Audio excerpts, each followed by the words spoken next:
welcome everyone in the audience as well. Good morning, good afternoon, good evening.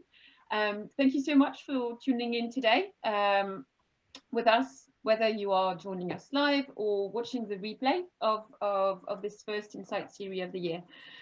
So we have a lot of people, we have a lot of our core members today in the audience, but we've got also loads of new names, and that's really nice.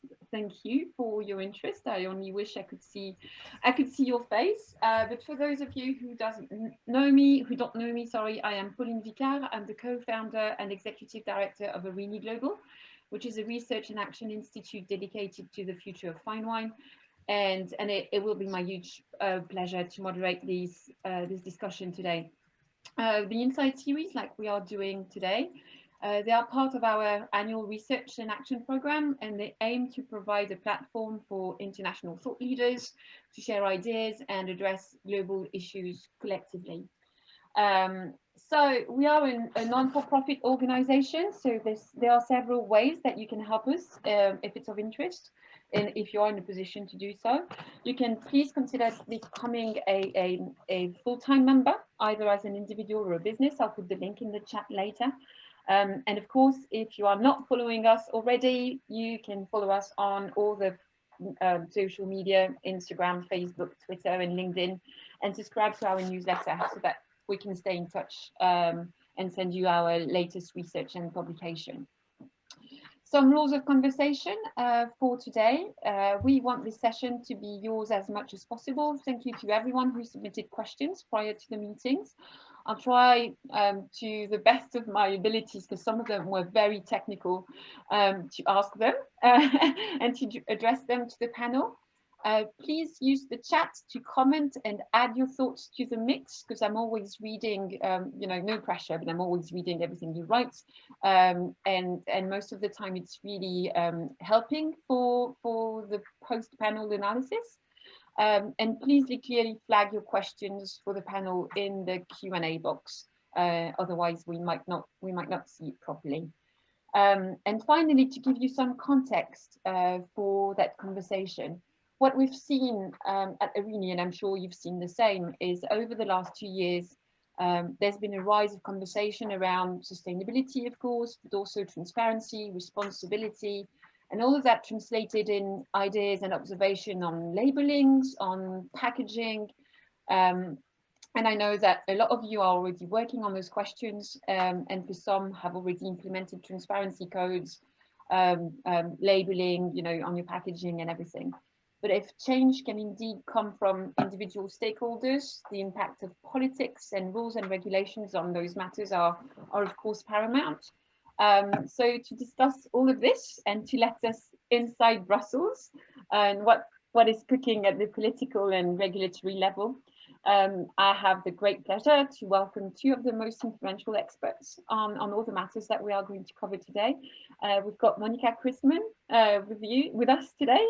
So Monica, you are the current Vice President of the OIV, so the International Organization of Vine and Wine.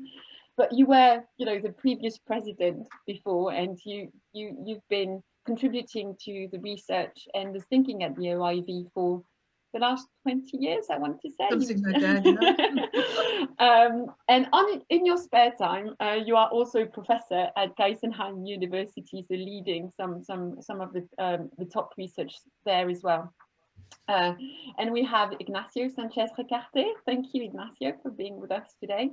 The Secretary General of the CEEV, le Comité Européen des Entreprises du Vin, European Committee for Wine companies. For wines companies, but in short, the European lobby for wine. I don't know if you like being presented like this, but the guy that brings our idea in front of the Parliament. So we have 4 main themes to cover today and to discuss in the next hour. So I apologize in advance to both of you if I have to interrupt, but just so that we can keep on time and accommodate as many questions as possible. And let's dive right in. I think that the main questions, I've been witnessing so many interesting conversation about labeling, transparency, how we can convey more transparency to our consumers through labels and etc. But I also know, Ignacio, that's been a topic that you've been working on for the last 2 or 3 years, really, that have been the core of what you're doing in Brussels. And maybe could you just, to set a bit of the context, sorry, when we are talking about labeling in wines becoming mandatory in the European Union, what are we talking about? Is it like ingredients and energy? What is going to be needed to be listed? Sorry, that wasn't really correct English, but you get the idea. Okay, thank you, Pauline. And first of all, it's a great pleasure to be here with you today, with you all. 48 participants, just impressive. You put a lot of burden on my shoulders, at least calling myself expert and influential is I think, too much. Good attributes for Monica, but not for me, definitely. You can do it. Okay, so just in a nutshell, the wine sector used to be concentrated on itself when talking about wine information to consumers or information to consumers. We have at European level, we have our specific legislation which details how we provide the harvest year, the varieties, which are the terms that are mandatory, the bottling, the importer, etc. And we didn't look at the horizontal rules that apply to cookies and the rest of the food, because we were exempted from the elements that applies to other food. Exempted, or we had a special law that applied for that. And suddenly, 10 years ago, finally, the debate exploded on why the wine, and it was initially focused on wine, why the wine should be exempted from the nutritional declaration. So all these big pavés that indicates how many proteins, fats, energy, carbohydrates, etc. there is in a product, in a food product. Why the alcoholic sector, the wine sector, should be exempted from that. And the second element is when it was already mandatory for the rest of the food, why alcoholic beverage and the wine, the first one, should be exempted from the list of ingredients. In 2011, there was a new legislation that was adopted in the European level, which rendered those two elements mandatory for all the food, except for the alcoholic beverage. So there was a big debate at European level, and through the small window that the wine sector was able to maintain open, to exempt from this, the rest of the alcoholic beverage passed through that. So after 7 years of debate, the European Commission emit a report that more or less can be summarized in there is no absolutely reason, technical or ethical reason, for the alcoholic beverage to be exempted from the list of ingredients and to be exempted from the nutritional declaration. And the wine sector, it is not that we don't want to be transparent. It's because we are too much concentrated in ourselves, in our products, and how we communicate to our consumers, without sometimes recognizing that consumers are looking at other topics, and that trends and fashions, call it as you want, but trends and fashions are arriving to the consumer information policy or philosophy. So facing this problematic, from the wine sector, we recognize that we needed to make further steps and to modernize the way we communicate to consumers. The European Commission said there is no reason, but I'm not going to regulate now. I'm not going to adopt a resolution, a regulation that eliminates the exemption. I'm asking the alcoholic beverage to present a self-regulation proposal, which means work on a way you are going to, on a voluntary manner, communicate this. And we realized that it was impossible to work on a voluntary manner, on a voluntary form in the wine sector. There are too many hundreds of thousands of wine operators in Europe that are very far from this political debate to call to each door and ask them to communicate on this. So from the beginning, the lobby, the organization that represent the producers, said we need to move for regulation, because it is the unique way we will make it possible to have an harmonized system of communication And it's also the unique way that we can adopt a legal framework that fits the puzzle of legislation that applies exclusively to the wine sector. In that context, we, seizing the occasion that we were in the middle of the the CAP reform, which all the rules of the wine sector, we push the European Parliament and we push the Council, so the member states, to propose to render those elements mandatory. And today, we are in the middle of the negotiations for the final adoption of this package, in which we will see, I mean, I touch some wood, but in general, it's a given, it is, I mean, we reach a consensus on this. We will have 2 extra elements that will be mandatory. The first thing is the communication of the nutritional declaration, with the specific rule that the nutritional declaration could be limited to energy value only. So it will be up to the producer to decide to communicate on everything or just on the energy. So just to be clear, you will just need to put the calorie and the amount of calorie for 100, would it be for 100 milliliter or for a dose of alcohol? Because I know that was also the debate on this. So we want to stick as much as possible to the legislation that applies to the rest of the food, because it is good to have some exemptions, but we cannot deviate too much.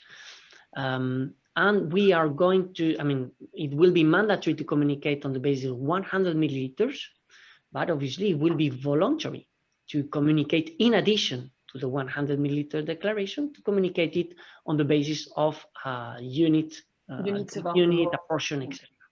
And this will go. But we will not, but the voluntary part would also be on carbohydrates, fat, salt. So the composition of that energy will be an option. So the energy, the calculation of the energy is set on the legislation. You have 4-5 substances that need to be considered. Alcohol and sugar are the biggest one, and then you have organic acids and polyols that add energy to the content. And this is legislation, so we cannot play with that. You just have to make the analysis of your wine and you have the result. The other thing is, it will be voluntary for you to communicate on the carbohydrates, on the fats, on the proteins, on the salt, which, except for the sugar, is normally 0 in the case of our wine. And you were saying, I think, if I understood well when we prepared this, is you won't have to change it every year. I mean, the calorie that a regular glass of red or a regular glass of white will bring, I mean, it's not to the microcalorie every year that maybe can change, but that would be something quite standard. Yes, but this also applies to the rest of the food. So when you communicate these values, they shall be based on average values of the producer. So the producer knows more or less his wine, and we are working on a system in which not every year they will be forced to change because you have a 1 kilocalorie more or 1 kilocalorie less. You have some tolerance. In addition to this, and to facilitate the life of consumers, of producers and consumers, we, as Comité Vin, we are working on an established database, which means we work on a table, and in function of the quantity of sugar you have, so the category, if you are dry, semi-dry, brut, extra brut, whatever, and the degree of alcohol, we have created groups. So if you are a semi-dry wine between 12.5 and 15, you have a value that you can use. It's an average value, and we have calculated it in a way that the tolerance that applies for the communication of these will fit with legislation.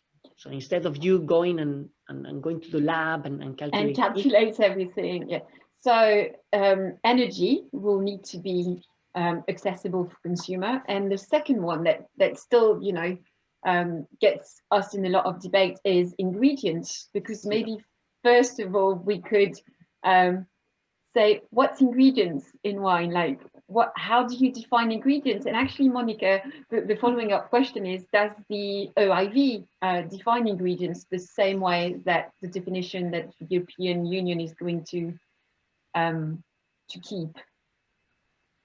Well, this is not only following the standards of the European Union, it's also following the standards of Codex Alimentarius, because a lot of definitions have been already decided there, what is what.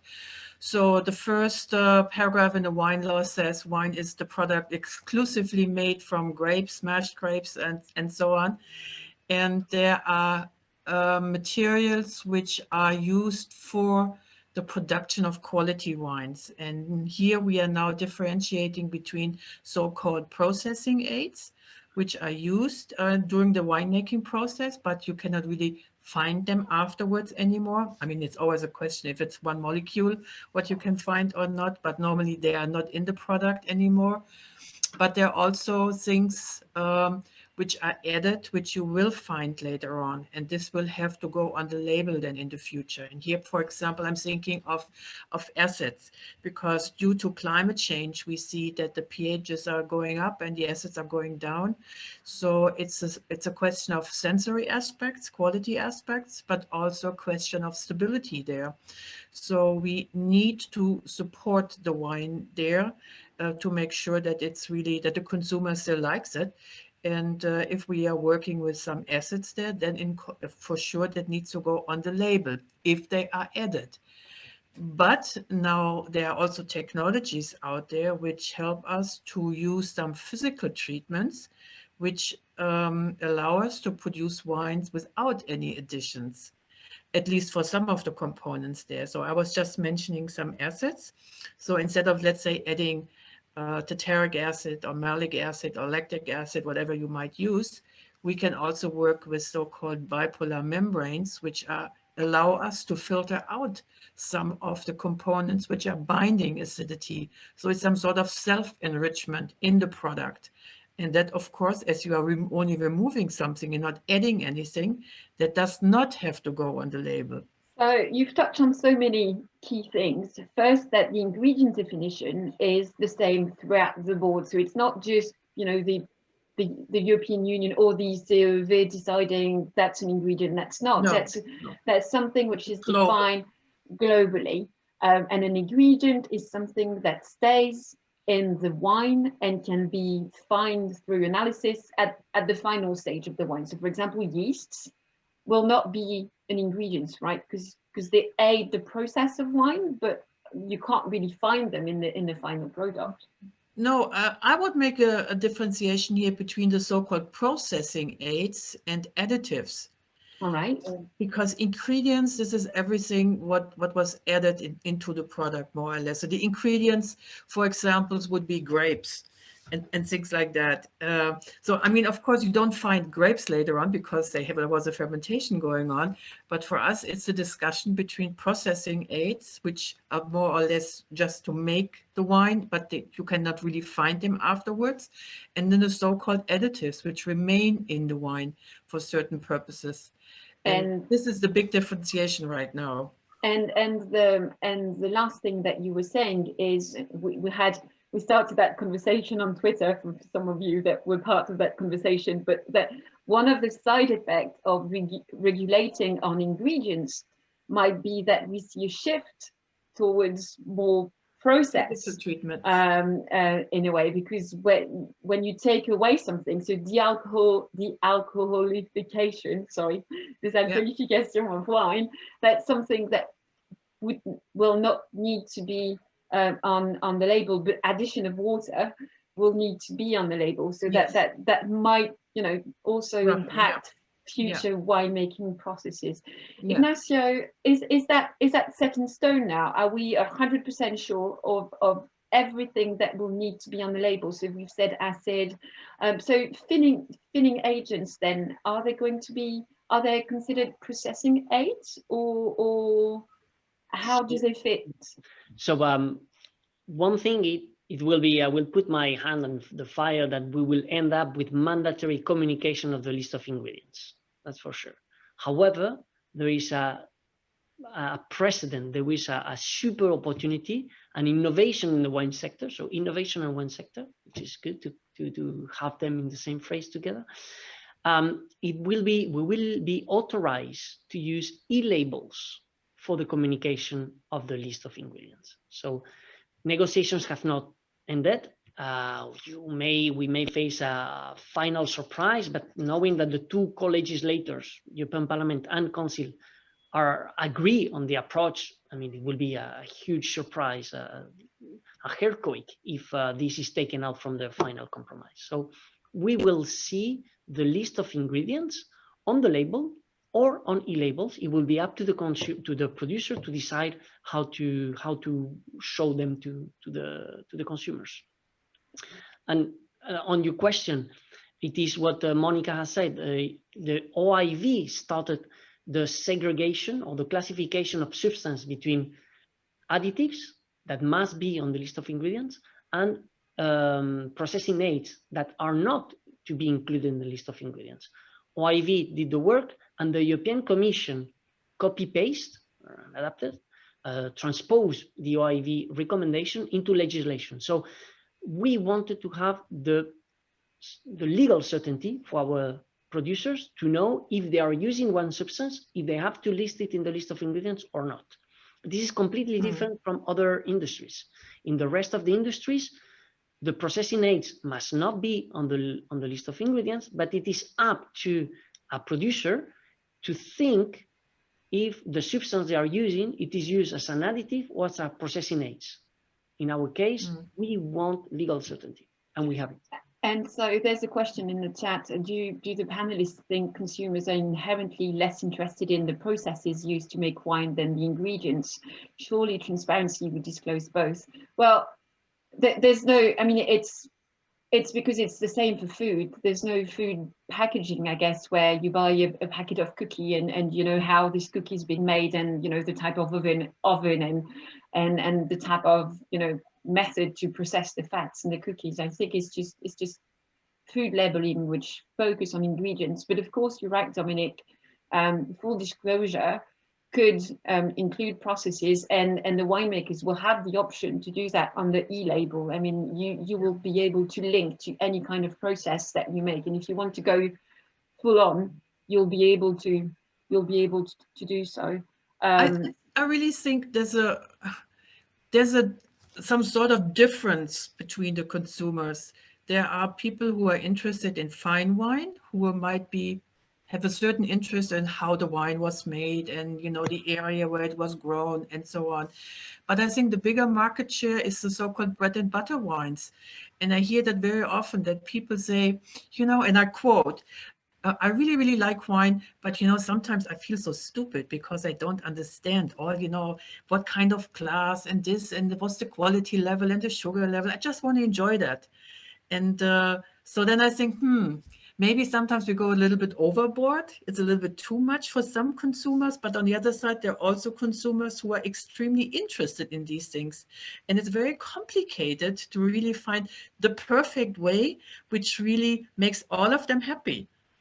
So it's a little bit of a balance there to see which way to go. And maybe that's what Ignacio already mentioned, with some e-labels on there where you can add additional information, because otherwise we would need not a label, we would need a little bit of a booklet on each bottle of wine. And we know how we like writing books about, you know, wine list that big and descriptive that big.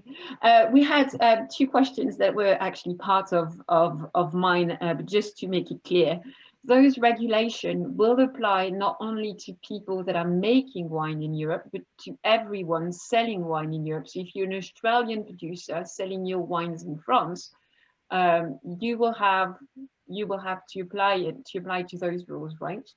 Yep. So the legislation applies to any wine put on the EU market, and independently of the origin. Will that include the UK now? Because I know that. No, if the UK producer selling its sparkling wine in the EU, yes, it will apply, but not to the and UK. Australian wine producers selling their wine to the UK won't have to comply. Also, we might also, I mean, just on a side note, what we learn from the different politicians we work with is that there's really Brussels effects, and Europe is really strong in rules and regulation. So often when something works in Europe in terms of rules and regulation, other countries tend to adopt that. So I wouldn't be surprised if other countries, you know, would get some inspiration on that labeling though. And the next question was when? Just one second. Yes. Australia, but now also the UK are all members of OIV. Yes, I know. Welcome back. And so I think there will be a certain influence there. So because we all sort of follow that what we have jointly decided in the OIV, then things will be much easier. And when can we expect this? Because I know, so if I understood correctly, your schedule for this year, so in July you'll have the CAP reform where it should settle that wines no longer have an exception for labeling, and then once the EU, if there's no, you know, big surprise there, so once the EU has settled this, how, like, what's going to happen? What are the next stage, and when do we need to get to be ready for? Yeah. So we, as you said, we are expecting the CAP, so all the political package, the legislation package, to be adopted before the summer. Maybe June. June could be a date. And then the legislation will apply. It is in the hands of the negotiators today, but we expect that it will apply 1 year, 1.5 years after its adoption. So be ready that by the end of 2022, all the wines put on the market will need to have this information.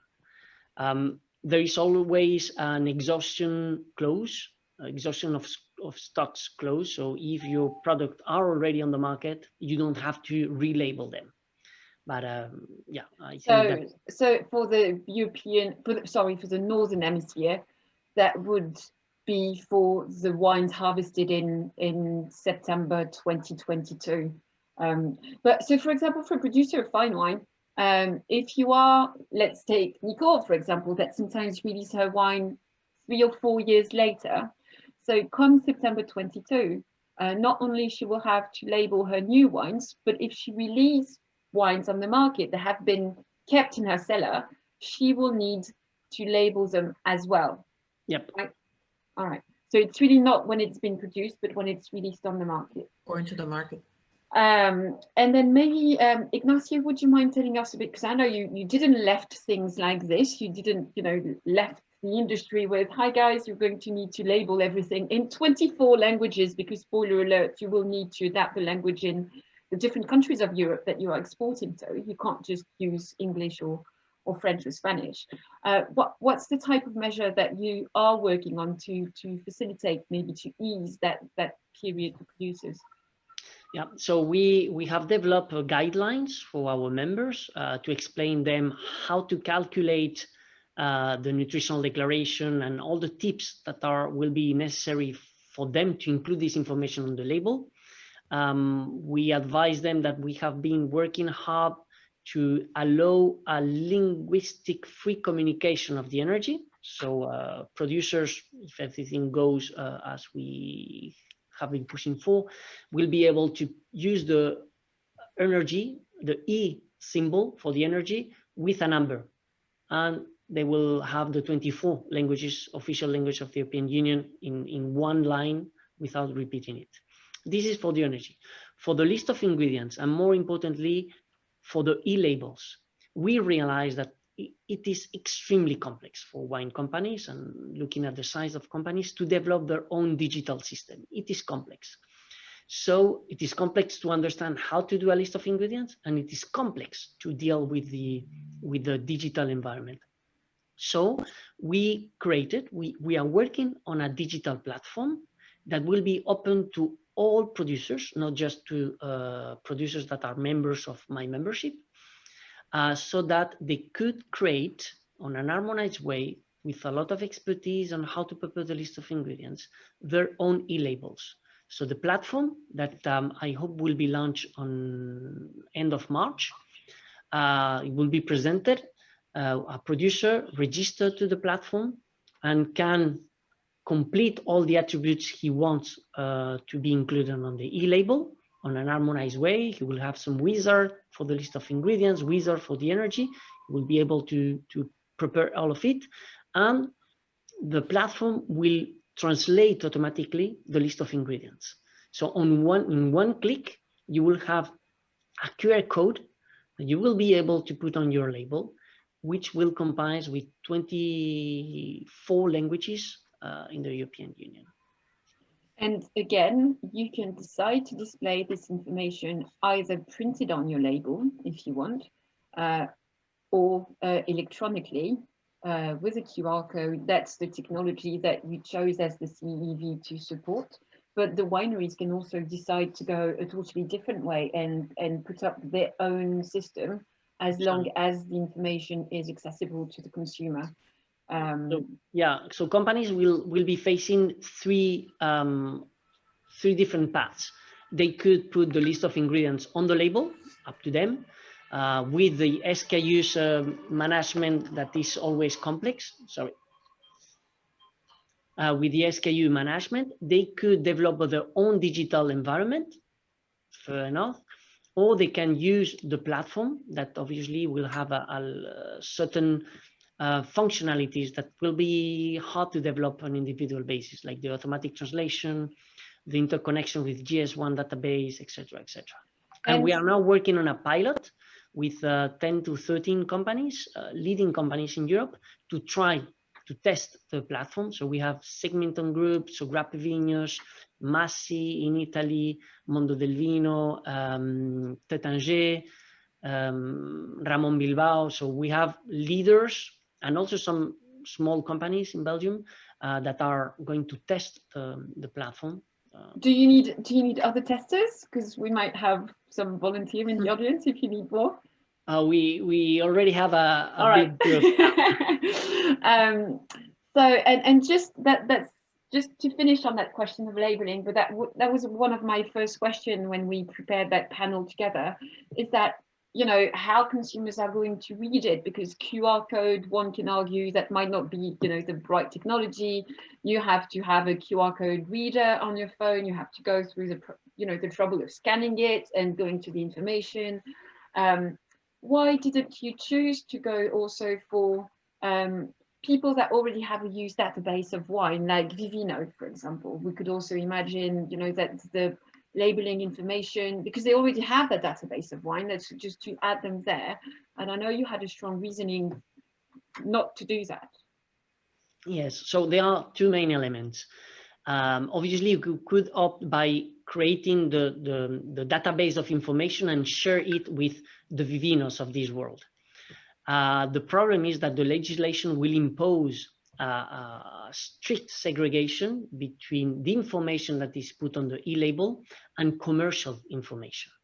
So this is one point. And some of these platforms, you have a concrete link already there to buy it because you have a special discount in one shop or another. And this should be out of the e-label, or the environment of the e-label. The second element is it will be difficult to tell our wine companies that they should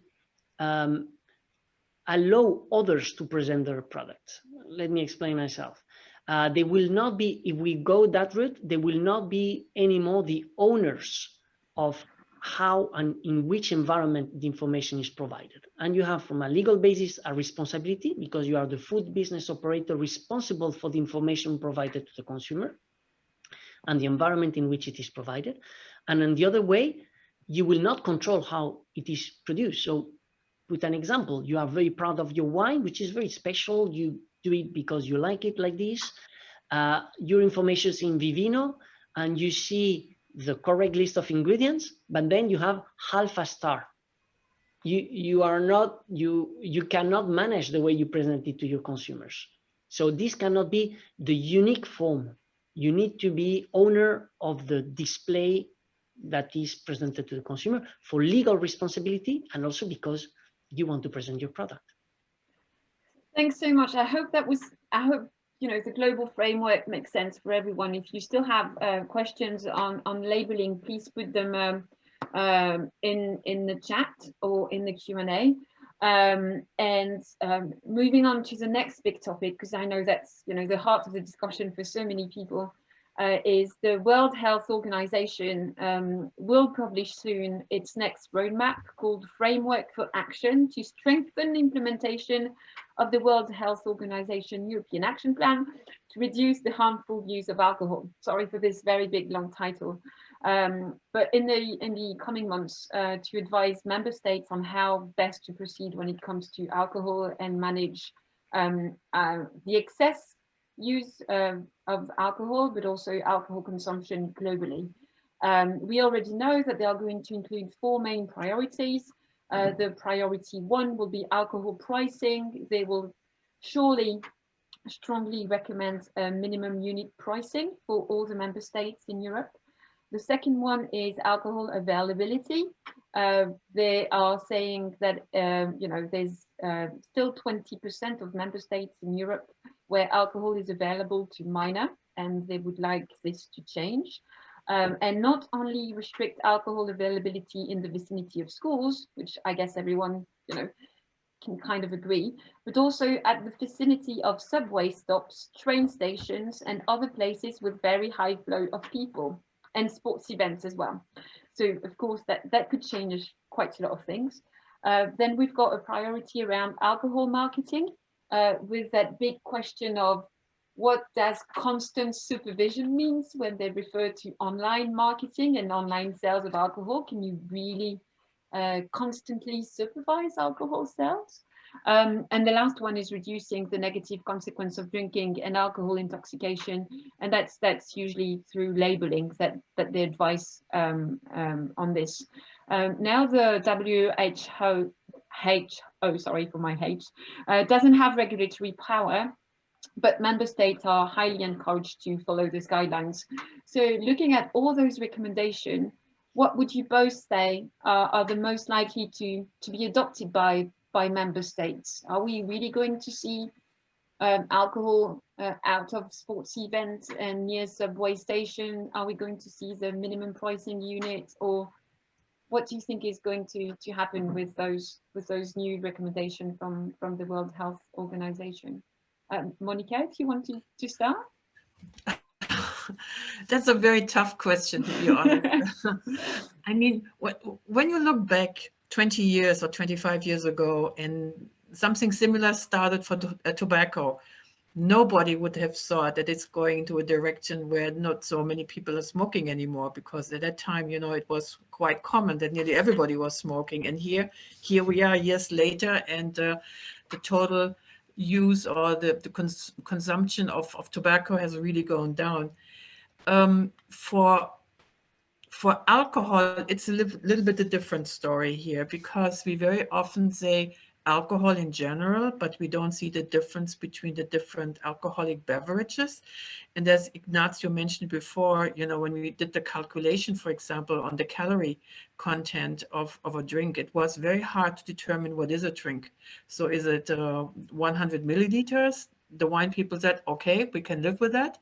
The people from the distilled beverages said 100 milliliters, come on. Whiskey, yes, and that's quite a lot. Started laughing, 100 milliliters of beer, come on.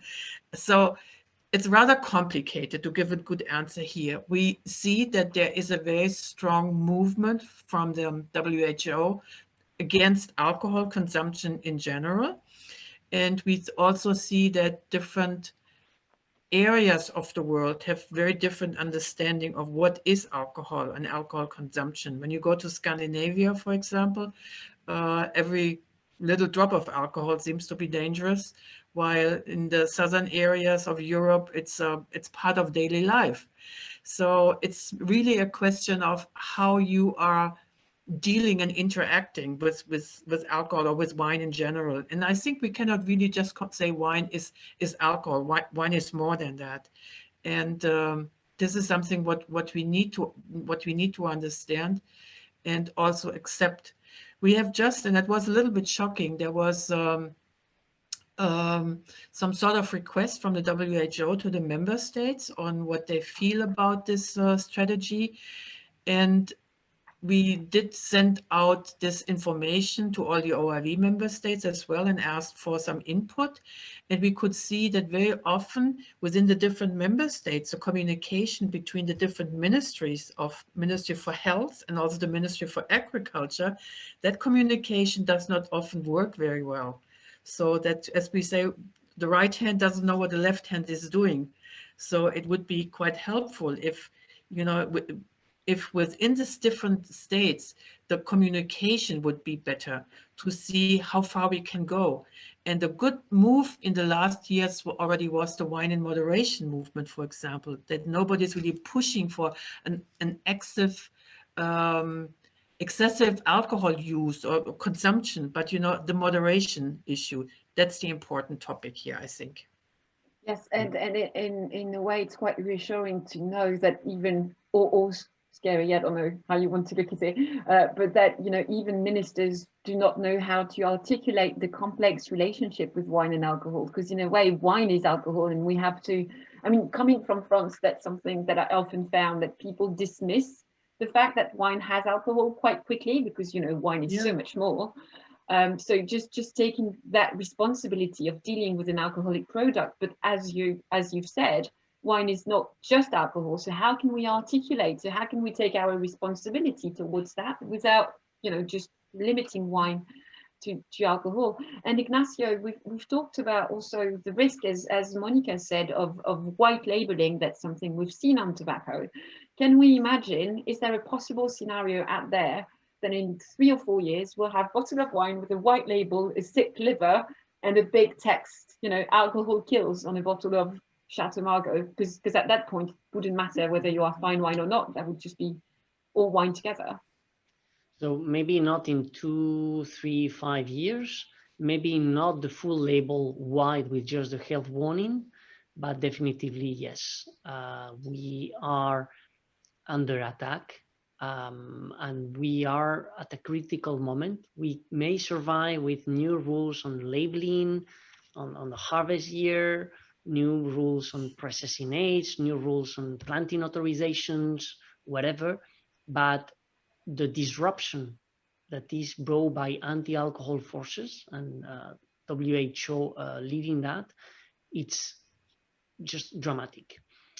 Because the policies, all the policies that you mentioned, which are called best buys, and they are not new ones. WHO and anti-alcohol NGOs have been pushing for them for years. These policies are there to limit the contact with the alcoholic beverage. They are not there to control that people does not misuse alcohol. They are there to limit the per capita consumption. And no, I mean, we don't need to travel a lot of kilometers, not even going out from the European Union to found a government, the Irish one, which is ready to implement a certain way, a big part of these best buys. So we have the Alcohol Act in Ireland that is being slowly implemented, which tries to do what you have said. Control of the price, minimum unit pricing, control of the availability, segregation in supermarkets, control of the labels, the way we present to it, and it will impose, when adopted, it will impose a health warning linking directly alcohol consumption and cancer risk. So and this you're expecting Ireland or countries like this? I know you've mentioned also in the Nordic countries being quite prone to those regulations. Do you expect them to implement those regulations now, like in the next year? Ireland, yes. Ireland, we are just waiting for them to activate. So the law has been adopted in Ireland. We are waiting for the secondary legislation that will activate or give the details of how to implement part of these new rules, or the activation law that will render applicable, for example, minimum unit pricing. But for example, going back to labeling, it's not white labeling yet. Like, we don't have to start being ready for white label when we export to Ireland. That's not there yet. No, it's not Is there? packaging, but there is a health warning that will cover a big part of the label. Oh, right. So that would be helpful. The health warning will now be part of the label in Ireland. All right. As we see it already in the US partly. But you know, there are some things we can see already, which is not so far away from labeling. I just read a very interesting survey from Scandinavia, and they were investigating why bag-in-box is so famous there. And I thought, maybe because they all go hiking and they have their boats or whatever. So it's quite popular there. And then the investigation, the survey showed that was actually not the case. It's more because of the neighbors. Because when you buy wine in bag-in-box, you can discard the package and you don't have to bring the glass to the containers where you hear the bling, bling, bling. And all the neighbors know, there's some alcohol consumption there because there are some bottles brought away. And I never thought of that. I never thought that this is really a possibility. This is so going to end up in one of my MW essays. I know there's other MW students in the audience. This is so going to go in my packaging essay. That's an interesting one. And to finish on health, I know that some other countries, at least a couple of years ago, like Canada, had, invest in education. So the politics were, to limit consumption of alcohol, you can limit access, like we are apparently going to do in Europe more and more. But you can also increase education to encourage moderation, as you've said, Monica. Is that also something that's under discussion, like to balance both, so to see more regulation on access, but more budgets towards the encouragement of moderation consumption? No. I mean, if you look from a KPI perspective of a policymaker, education means investment, long-term investment, and they will never get the bonus because they will not see the results during their 4 years mandate. And it will depend on them. It means that the government will have to put the hand in the wallet and put money on the table for education, which is the long-term solution. There have been some positive examples in Iceland, for example, where young used to drink a lot, and there has been a lot of push for education, demonstrating them that they can have fun without alcohol. There is a lot of sports on Saturday nights, etc. From a normal government point of view, it's easier to put the burden and to claim that they are solving the situation because they have put a sticker. They have obliged producers to put a sticker. It's a short-term solution versus a global structural one where you go and study why people drink too much and what's the cause of everything. Yeah, but I will say it is not a short-term solution. It's a short-term measure. Yeah. Because solution means it will have results, positive results with respect of the objective you are trying to deal with. And there is no way that these kind of measures will tackle down specifically the problem that you have identified, which is the harmful use of alcohol, minors drinking, etc. It's like, I don't want minors to be driving cars without license. Then I pass a legislation that obliges all cars producers to put a sticker. Do you think that a minor who wants to steal the car of his dad to drive on a Saturday night without the permission and without any driving license will be stopped because there is a sticker on the window of the car? Well, that's an interesting comparison. But then again, Monica made the point at the beginning, people stop, like smoking is not trendy anymore. Like it was definitely trendy when I was growing up. You had to prove yourself by smoking. That's definitely something which is not now. Like you really look like a loser when you smoke. So there's also that image thing. The sticker might not be too much to change, like that might not be too much of a disruption for the wine world. But if all the language that comes around wine makes it, the same as tobacco, then there's still a risk for us to lose our social license to operate here. In that sense, I have read one article some months ago that I found very interesting that says that one of the reasons that may explain why minors are drinking less than before is because of telephones, Instagrams, and the rest of social media. Because before, a 15-year-old boy get completely drunk and fell on the street and he's in a disaster way, and two of his friends saw him, and maybe the day after they would be telling the others about it. Today, if a poor 15-year-old boy get drunk and is laying on the floor, his picture will be circulated all around the world.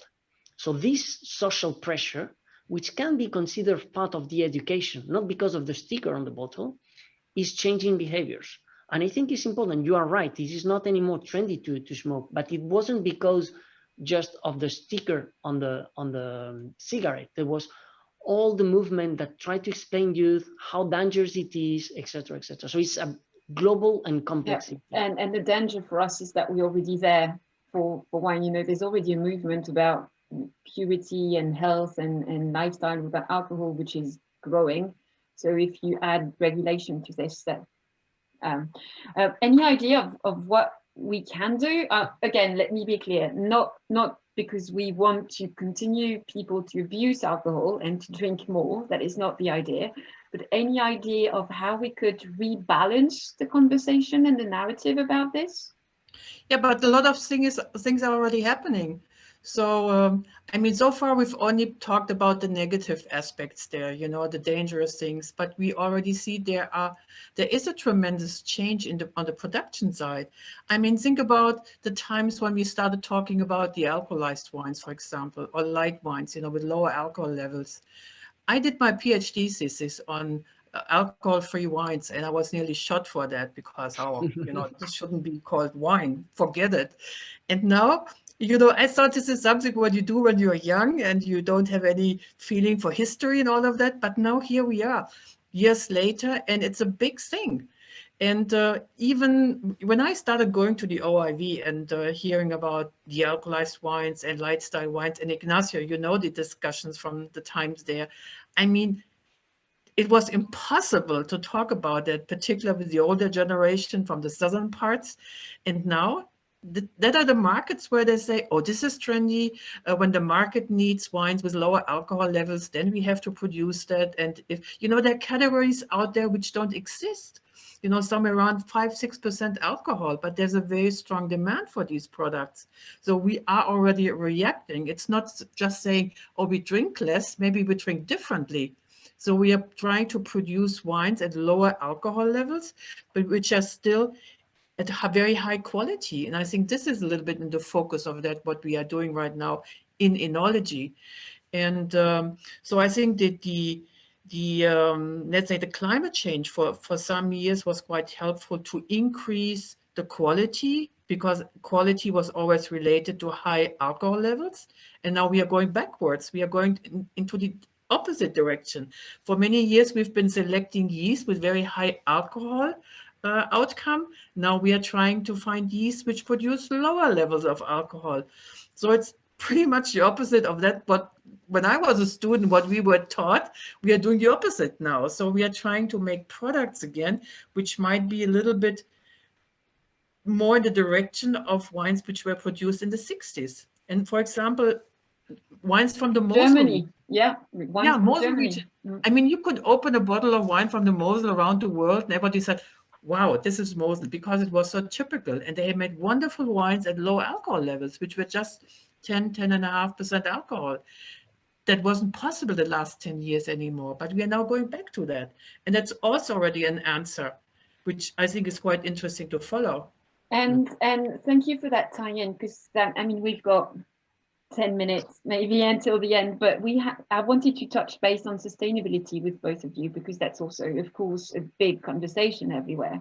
And there's a lot of initiatives going in the wine world on individual initiative from companies, from groups, from interprofession, and etc. But Monica, how does the OIV define sustainability or sustainable practice? Because I know you've also done that kind of big research. Is there a common definition of what makes winemaking and viticulture sustainable at the OIV? Oh, that's nearly impossible to answer. All right. We're talking about sustainability 15 years ago, minimum 15 years ago. And at that time, it started actually in viticulture. And they thought, oh, they set up certain regulations and then they transferred it to the enology part, and this is it. But the deeper we got into this topic, the more crossroads we found, the more details were necessary to take into consideration. And we created a group a couple of years ago, now called Enviro, which is dealing with the questions of sustainability, but at the same time with climate change, because it's all interlinked. And here we are not only dealing with the aspects of viticulture, but also the aspects in enology. It goes into the social parts there as well. And it's an extremely complex sector there with a lot of people working in that field, and it's not possible to give just one answer. Like today, for example, we were talking about new varieties which might be more resistant to some diseases, fungus diseases, for example. That's also a question or an answer to sustainability. How to use less water, how to, let's avoid too much CO2 release. And it's nearly a never-ending story. So we are dealing with that, but we have to cut it down in different resolutions, different sectors, different areas, and that's going to take some time. And there's loads, but it takes time. There's a lot of information as well that you can find. I think I found, again, through the NW research that was doing, there's loads of explanation about, you know, for each practice what sustainability means. But maybe we've been talking a lot about natural wines, and I was the first one to be surprised when I see the OIV organizing like that big webinars that you had on natural wine, not sustainable wine, and you are focusing on that question on natural wine, and I think that was Robert Joseph this afternoon on Twitter that said, are we going to see a speedy rule and regulation at the European level for natural wines?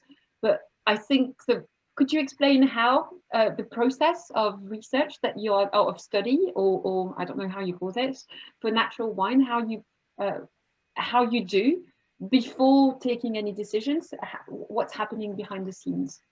Well, right now we are actually collecting data. That's the most important part, because there's a certain movement on natural wines, but there's no definition. What does it mean? What is it?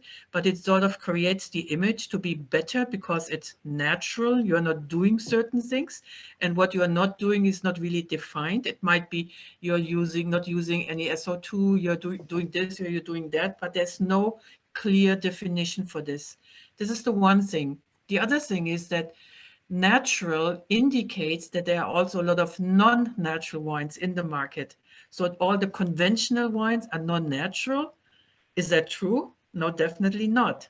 So this is something that's very important to find a clear definition for products, and it will definitely not be natural. There will be some other term. We haven't found anything good.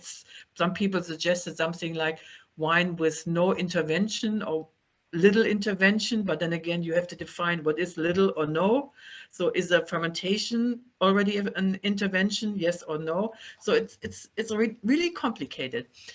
But the real issue behind it is that there is some creation of an image that these wines are better, as I mentioned, because they are natural. Nothing has been added, but we doubt that this is true, because when you are not doing something, it doesn't mean that it is necessarily better.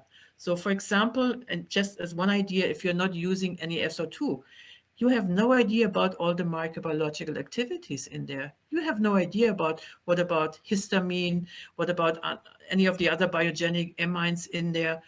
And they might be also not good for human health. But as it's so complicated to check for them, to analyze for them, and it's very expensive, they are not analyzed. So as long as you have no number, you cannot say anything about it. And this is something what we want to change, and therefore we are collecting data.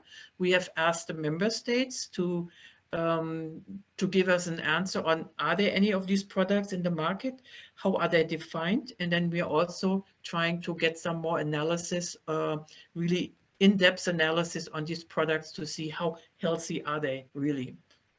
Yep. And And Ignacio, you've mentioned that the CAP was going to be revised and reviewed this July. Are there anything on sustainable agriculture in the rule? Like, is the European Union going to put more emphasis on this, on sustainability, organic, however you want to call that? Thank you. Let me just close the debate on natural. We think that all wines are natural, as Monica has said. It's just, is there a necessity to define a new category which shall be defined with a certain series of intervention or non-interventions? This is another debate. Yeah. We wrote the European Commission to have a clear understanding of the use of the term natural or natural ecological practices, méthode nature, sorry.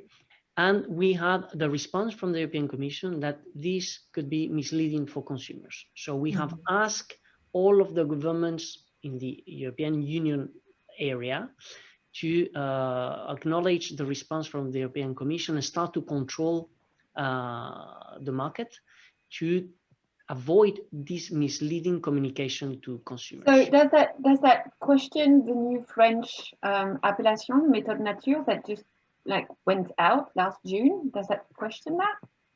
Among others, we have seen a proliferation of wines presenting themselves as natural or produced under natural processing method. There is no harmonization, there is no definition. Some of them had some SO2, others no. Some use organic grapes, other not. So there is a confusion and the consumer is getting the wrong message. So they are misleading. Do you already have this conversation about clean wine? Because that's a concept that we've seen rising in the States over the last 6 months. It's quite recent. Like clean wine, crafted made, good for your health wine, all of it. Well, it's really the clean wine, which, as Monica said, also means that maybe the other one are uncleaned. And when you talk about purity and cleanness, it's always a scary discussion for me. But so we have nothing against the producers who decide to produce wine following certain rules or in the absence of any practice. We have some concerns, as Monica said, about some biological activity in the wine who may, I will not say put at risk directly the health of a consumer, but it is definitely not good for consumers to absorb certain substances that are produced in these biological activities. Our concern is the way they are presented. They are presenting these wines are more healthy and as natural as if the others were not as healthy as theirs, or if the others were not as natural as those wines. And also because there is no clear framework, and we are working in the wine sector in a highly structured legal framework. Everything is regulated. If you can use the term chateau or not, if you can use, and the term natural, it's already in use in the legislation. You have naturally sweet wines, you have a nature, brut nature. So it's too complex, and I mean, consumers doesn't need extra confusion. Returning to your question on the CAP, yes, definitively, sustainability is the high priority for the European Union in general, and the agricultural sector will have to follow this priority, and we will have in the wine sector to take our part of responsibility.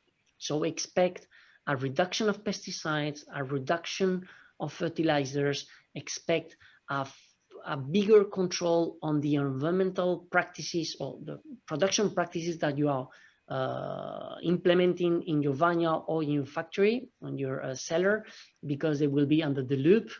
And the consumer, I mean, environmentally. Anything on social sustainability? Anything on the way people are treated? No, not in the CAP that much. So indirectly, yes, we have adopted 2 years ago the unfair trading practices. It's not at individual level, it's more within the supply chain, but not at an individual level. I think we need to also to acknowledge that we are in the European Union, where the normal labor legislation avoids that you have certain practices. I mean, Yes.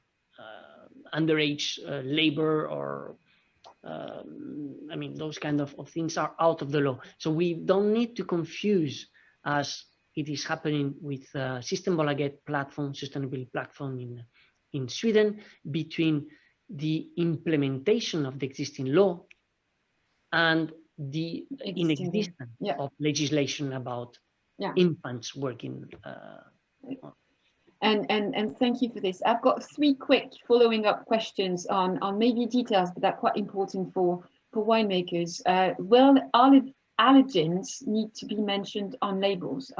Is this going to be something also? Yes. So that's already the case. Yeah. All right. It's particular fining materials which have a certain potential for allergies. And when you are using these substances, which are defined, which they are, then you are obliged to check. And when you are above a certain quantity, then you have to put it on the label. And we had a question on the QR codes as well. You've mentioned, Ignacio, that the information on ingredients will need to be very separated from commercial information. If you already have a QR code sending your consumer to your website or to videos or to whatever, does that mean you will have to have a second one, like a ingredient QR code, information QR code on your label? Yeah, so what we are working in the platform is to have an e-label which compiles all the mandatory and optional legislative information, and then an external link. But there should be a link between the e-label and the other label. So in case you are using already a QR code on your label, you can indicate this is for marketing purposes, know more about our industry, and write something around the other. We are working on a QR code with an internal logo, so that the consumer understands there is information and behind. It's the same for everything, all right? Yeah. But yeah, I think in the end we will eliminate. And we had a question to clarify on Ireland, because someone said on the chat, I thought EU prevented Ireland from imposing a minimum price unit because it was determined to be discriminatory against different products. So even within the European Union, countries, and I think that's the case, I might be wrong, but I thought that was the case in Scotland already, that they had a minimum unit pricing anyway. Exactly. So Comité Vin went to court together with the spirit sector and the Scotch Whisky Association against Scotland. We ended up with conclusions of the European Court of Justice saying that minimum unit pricing should not be the first option, more or less simplifying, should not be the first option because it's discriminatory. And government should implement other measures before going to minimum unit pricing, and they leave on the hands of the national courts and national governments the assessment if there is no other option than minimum unit pricing to target a problem. So there is an open space, and in Scotland, as many of you know, it's already implemented minimum unit pricing. We are waiting for the UK, so in Wales and the rest of in England. And Ireland has in its Alcohol Act a measure for the implementation of minimum unit pricing. If I'm not wrong, the draft, it's not implemented yet, but the draft was bottles not less than 7 bottles of wine will means no below €7, something like this. If I remember well, I'm talking by heart. Right. Well, that's a big minimum price. If you take the UK, I mean, if you take London, if that was the minimum, that might make wine less expensive. But I mean, in France, a minimum of €7 is it's quite a lot. Thank you both of you for all of this. Monica, we had loads of questions about irrigation. I know that I received a lot of questions about what's the EU position on irrigation and the OIV position on irrigation. We might not have the time to dive deep in this, but is there a way on the website where we can go and find information to follow up on all of this? What's the best way for us to keep informed of what's happening with everything? Oh, you can actually go on the OIV website, and there's a lot of information published there. And we do webinars as well from time to time, and we have press releases. And I think it's always possible, if you have very specific questions, to send a short email to the OIV, and I think that it will be possible to get an answer. All right. Well, you might have a lot of MW students writing to you tomorrow about the the different position on irrigation in different countries. We had questions. Well, this is something to do with sustainability. You know, course, yeah. You cannot really say it's good or it's bad, because it's really depending on the situation. And I mean, I had the questions for you about water in wine, which is interesting, again, because it's not just the addition of water, but it's the water which is added, for example, when you add other aids, processing aids, and that you dilute in water and you add this, and this is not measured at the moment. And this is something that you're working on, measuring all the amount of water which is added for processing aids, for example. So all of this could be follow up on the OIV as well.